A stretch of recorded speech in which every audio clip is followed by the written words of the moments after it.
Well, hi everybody, and welcome back to NESPA's New Depths podcast, where we talk to members around the region. We are filming this in our headquarters here in Hamilton, New Jersey. This is where we have our podcast studio. This is where we do these, except for when we're out on site, and you've seen some of those out by poolside.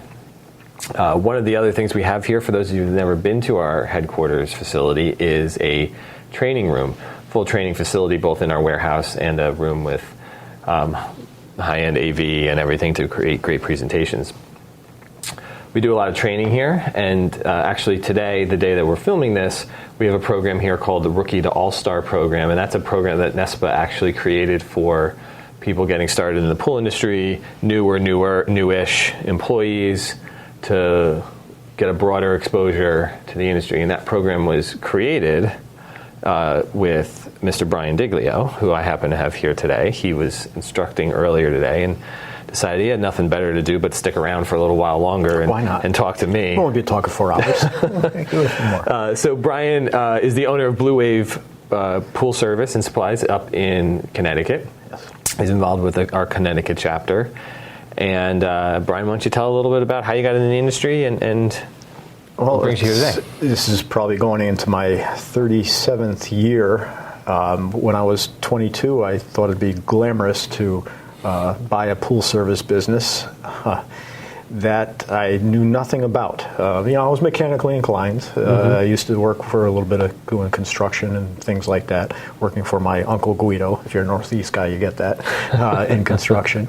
But I knew I wanted to do a little bit something different. This was an opportunity. After the first year of being in it through the first season, I realized I really needed to figure out what I was doing out there.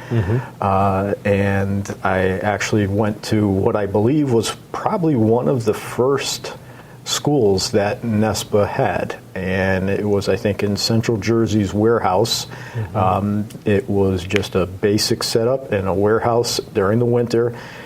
There was no heat. They had a kerosene heater going, and they had to plug it in when the speaker wasn't talking, then unplug it so you can actually hear the person. So you didn't have heat all the time. And I don't think there was any running water for the bathrooms either, because I seem to remember a garden hose running in, so when we had to flush the toilet. How far we've come. Yeah, congratulations. You've come a long way, and if people haven't been down here to see the setup that you have here now, it's a beautiful setup. I encourage everybody to come down here and see this, the way that you have the pool set up with the different filter pads from the different manufacturers. It was well thought out, and going through the years and seeing the progress of what you have here is really good, and it's exciting to see. And it was exciting again today to be able to train in person. Again, and you can tell the people that were in the class too were also excited about being out there. Yeah, it's great to have the rooms full again, and we do have a full training schedule this winter with hands-on tile and coping classes and pool plumbing essentials, and we have some Genesis programs running, certified service technician CST class. So there's a lot going on, including rookie school. And you're right, the online world that we were living in and certainly learned a lot of lessons from is great and will be additive to education in general. It's another way to learn certain things, but it works for certain things. And what happens in a classroom with a group of people who can see and touch and interact is a totally different way to learn. And not only are there certain things that can only really be taught that way, but there are certain people that need that environment to not just hear what the instructor has to say, but actually have it stick in some way. Yeah, it was good to see the interaction, and one of the things I try to do in teaching is get a little bit of interaction going, find out again how some other people are doing it out in the field. Also, I tell the class is, when you're on your breaks in the coffee, make sure that you talk to somebody, ask them what they're doing to find out. Sometimes those things that you start talking about, or you make a conversation, you make a friend, you pass a card along, and next thing you know, you guys are talking, hey, what do you do in this situation? It helps out. Well, that's such a big part of training, and it's part of being part of an association like ours, is that ability to have a network that you can lean on and ask questions of. And not everything is in a textbook, right? Not everything is on a PowerPoint slide. Sometimes there's these sort of in the gap questions that come from just doing it. And you can ask the instructor and you can engage, but the person 2 rows over and 3 seats back asks a question that like you were thinking, or it addresses a problem that you have. That's step 1. Okay, great. So he asked that question and I heard what the instructor had to say. Step 2 is, like you said, coffee break. Go say hi. Yeah. Say, I got that same issue. Maybe you had that same issue and you did something about it. You say, I tried this. Oh, great. And the next thing you know, you're throwing ideas back and forth and you're getting a little bit better, right? You're fixing a little bit at a time in your business. That's what it's all about, is, sharing some information. It seems like a lot of things is social media, people sharing things back and forth, but right. that interaction that you have when you're actually talking to somebody always is a good thing. Yeah, especially now that we have heat in bathrooms. It is plus, we're living, really helps the environment. Luxury living here we have. But I could tell you, I guess I'm starting to be the historian after 36, 37 years of how these programs have progressed, and it's a fantastic thing to see. Yeah. So you were taking all those classes, everything you could, here at NESPA, down in Atlantic City, and then at some point you felt comfortable enough to step into an instructor role. And so tell us how kind of that went. Like what were the first classes you taught, and how did you, was it I don't know, get the courage or the ability or the idea to stand in front of the class instead of sitting in it? Well, it definitely took a little bit of time knowing what I was teaching about, or what I was going to talk about. That took a little bit of time to build up, and it started out with ConSpa, just getting involved with ConSpa, and I used to go to so many of the different education, whatever was out there, I would take. And I remember actually early on going to a ConSpa meeting, and there was a guy there, he's still around, from the old Pentair, actually it was called PacFab back there, and he spoke on pumps, filters, and he gave everybody a little test. Now, I was probably only, I was 22 years old, and I'm sitting in the room with all these guys. Well, I had just gone through the class down in New Jersey. So I aced it, got 100. Everybody, who is that guy? I remember that so I would take anything I could, because I knew nothing about pools. Like I say, we had a sprinkler growing up. We didn't have a pool. That was luxury. So it started out just taking as many classes that I could, eventually getting into a little bit of the education with ConSpa, being the education chairman in ConSpa, teaching and helping out. Back then it was called the Tech 1 and the Tech 2 classes, so that got me up there speaking. And again, I only did certain sections of that I knew that I can present well, because I think that's one of the things too. People say, well, it's tough to get up in front of people and talk. Well, sometimes it is, and it still gets to me sometimes, but if it's something that what you're talking about, and you feel that I really want to help people with this, it's a little bit easier. And from there, then I started to look at these certified pool operator classes and teaching those, and going through that process. That's a whole program you have to go through to become an instructor, right? It is, and that really was, to me, it was a little bit of an intense program, becoming the instructor. I loved it. It was really good. And I remember, showing up to that class, and the first night, the first thing that they do is they give you a test, and it's closed book. So you have to know some of these calculations, and there's math things. And I remember just freezing up on that test, and you see the guy next to you, and he's writing, and all of a sudden he starts sweating. You're like, okay, now I'm falling behind or whatever. So, and I take that a lot of times when I'm trying to explain, calculations and things like that, because I know for me it doesn't come easy. School and high school, was difficult. So when I'm trying to train or talk in front of a classroom, I'm always trying to make sure that I'm putting it in the right way that's easy for people to pick up and feel they can ask a question too. And that's such an important part of instructing, right? Is it's not just a matter of having the information, teaching a class is not just saying information out loud so people can write it down. You could hand them a piece of paper, right? Yeah. It's trying to take complex information, and that's a relative word, complex to the audience, wherever they are, and break it down in a way that they can get it, digest it, understand it, be able to work with it, not, and not going too far either sometimes. Like, what are you trying to communicate? Communicate that, with some context so they can learn it, not always it's not just telling everything you've ever known about everything, just to throw things out there. Yeah. What's that, John Maxwell? People don't care how much you know until they know how much you care. Right? That's a great line. Yeah. It is. Yeah. It is. It's true, too. Yep. So what advice would you give for someone who might have been in one of your classes, or who's been around NESPA, or who's watching this, that's been in their truck or in their head going, I think I want to do that. I think I want to teach. I think I got an idea for a class. And it's hard to make that leap because it takes a lot of things. It takes, a certain level of skill and ability, but it also takes some confidence, right? Yeah. It takes a starting point. It's like, well, where do I start that? Like, what would you say to someone who is maybe on that edge in their teetering in their head, that to how to get started, how to take the first step? They want to share, with doing that. Yeah. Probably with their local chapters. They're always looking for people to give presentations. I mean, for our local chapter in Connecticut, I do a winterization class, myself and Bob Russell. Mm-hmm. So they're always looking for somebody to present something and give to their members. So if you have something that you want to talk about, and maybe you don't want to do it in front of your chapter, but you want to do it in front of other chapters, you come to NESPA and say, hey, I'd like to get a little bit more involved. What do I have to do with the training to do this?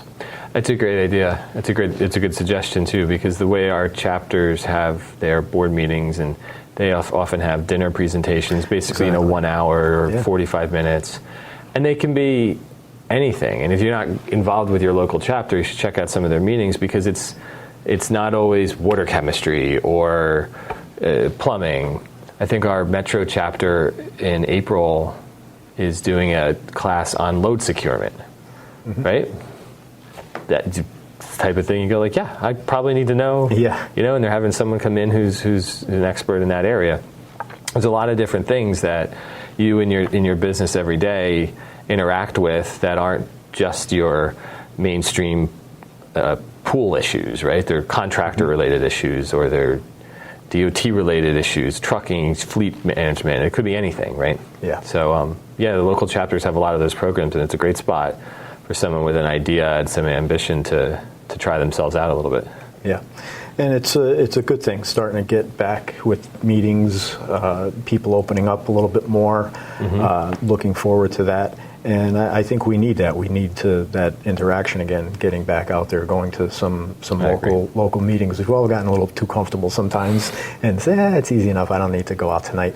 But, the people that you meet, the friends that you make, going through this I was a young kid when I started out. I would try to go to as many things as I could, meet as many people as I could, and that was important too. Is always making sure trying to build relationships and friendships. Yeah, you might be competitive with somebody, but let's all compete on the same level.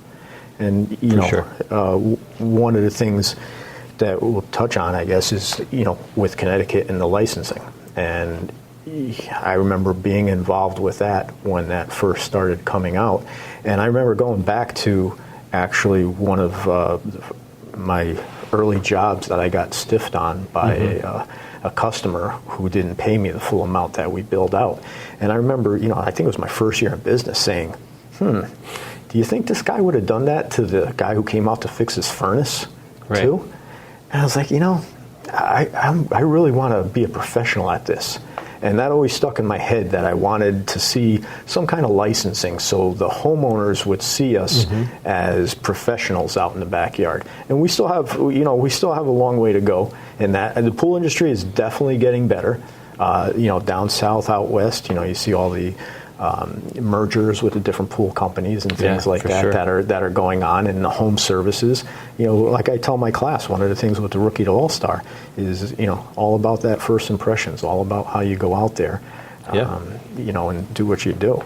And, if you can be the greatest technician in the world, but if the customer doesn't want you in the backyard, you got a problem. So we have to work on other things, not just the technical part of what we're doing out there. I think that's interesting. I think that's great that you work that into Rookie to All-Star, and I want to talk a little bit about how that program came together. That you work the soft skill, which is sometimes really hard to work on soft skills. But did you work that stuff in there, that that learning this business is not just about learning which way to turn the wrench, but how to interact with people, how to communicate to the customer, how to communicate back with your office, how to prepare paperwork, how to make sure that all the details are written in the right way. Like, that's all really important to being successful in your career and ultimately making the business you're working for successful. And, I talked about it with individuals on other podcasts about this idea of education kind of having this waterfall effect, right? Where you have the big picture stuff that you might, the products specific stuff you might get from a manufacturer.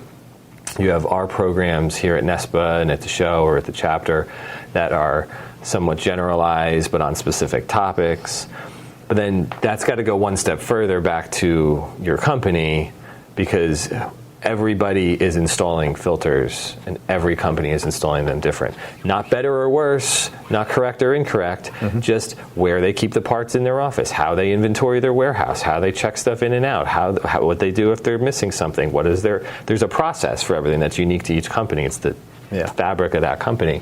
And you have to take that education all the way back down to that level and train your team. And the stuff you're talking about in rookie school, that needs to go back to the office and then talk about how that works into the fabric of your company's culture. Yeah, and I talk about the individual. You all should look at yourself as being, Dominic Inc. or Brian Inc. Work on yourself. You got to make yourself valuable to that organization that you're with. I mean, I still have a mindset that I'm trying to make myself valuable. How about if I didn't want to do Blue Wave Pool Service anymore and I wanted to go work for a manufacturer or work at a distributor or something like that? What skills do I need to learn to be able to do these things? How am I going to make myself more valuable if I want to shift gears or do something somewhere else? So you always have to keep that in your mind, that you want to build up your value, your education, what you know, and so you can progress. So, buy a business, take a lot of classes, start teaching classes, and then here we are today talking about a program that you're not just teaching, but that you help develop, right? So, how did that process kind of go for you? It's people, our members, they send their employees down here, or they come down to take these programs, and it's kind of like going to a movie and you sit there and you really enjoy the movie, and then every once in a while I go, how did they make that? How did that get from someone's head into what ended up on the screen? So what was that like, kind of taking that jump from not just instructing other people's material, but to doing some real course creation on your own? Yeah, well, the course creation, as I mentioned, if I'm going to get up and talk to people, I really need to feel comfortable about what I'm teaching. I think some of the stuff from Rookie to All-Star might have been something that they had around NESPA from years ago, and it really wasn't developed too much. And I knew that, they asked me to do it down in Atlantic City. I was like, okay, I have to talk for 4 hours in front of, I need a little content. And I'm very fortunate in my office. I have Justin, who's my office manager, and he is a whiz with the PowerPoints. And everything that was in my head that I kind of wanted to put on there, in the flow of it, he was able to put on there. If I wanted to have like a picture of an impeller and have circles around it and stuff like that. So, him being on that end of the creation part, And being able to do that has worked out good with a partnership with what we do on that end. Well, it's been a very successful program. We have run it at the show for the last couple of years here at the office. We have 2 sessions running this spring. The one you taught today was sold out, and the other one's almost there. So it's definitely something that seems to fill a need, need in the industry for that level of training, and it's a credit to you for putting it together and doing a great job organizing it. Yeah, what we started to do is think about all the little things that we've been telling our crew over the years. It's all those little things. To give an example, just with the paperwork and filling out the paperwork properly. And we have people that are in the class that just aren't technicians, but office staff that go. And I always get the shaking of the heads from the office staff when I say, okay, how do you feel about filling out paperwork?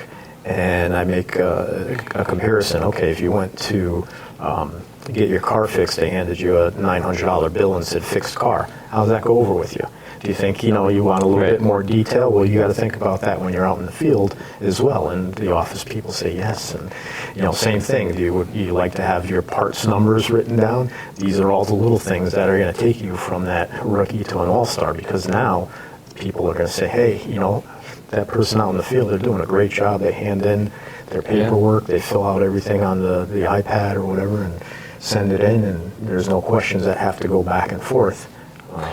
That's going to be great having both sides of that equation in the classroom sometimes, because I'm sure for at least some people, there's some empathy that goes back and forth, this understanding of like, oh, but if I don't do that, she can't do her job or he can't do his job, and how in most businesses you're part of some kind of a system, and there's different people responsible for different parts of it, and if you break your part of the system, it has an effect down the line. No, I see that, and that's something that I always struggle with. And I tell people, I get it. Sometimes, you're hot, you're tired, you've been working, filling out things, but you don't understand if you're not working in the office, you're going to get the phone call and you're going to have to explain what happened or what's going on. So it's all those little things that make it a little bit different. And if you want to be, that key person at the office, says you're good and to go out there, it's that little bit of paperwork that has to be done and completed properly.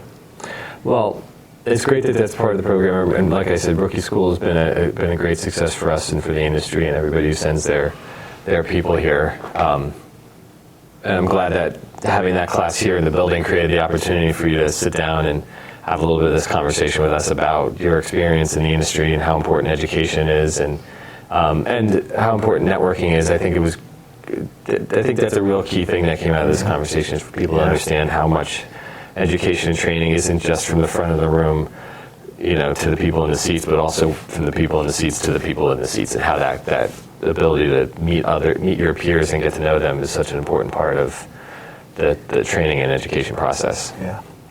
So this has been great. This is really good information. If you've never had the opportunity to sign up or send any of your team to the Rookie to All-Star program, we do run it every year. We run it in a few different areas. Check it out on our website. We've got a lot of classes running right now, and there'll be plenty more through the late summer and into the fall. So thank you, Brian. Anything you want to say in a wrap? No, I appreciate it. Good. So thank you for checking out the latest episode of NESPA's New Depths podcast, and we'll see you soon.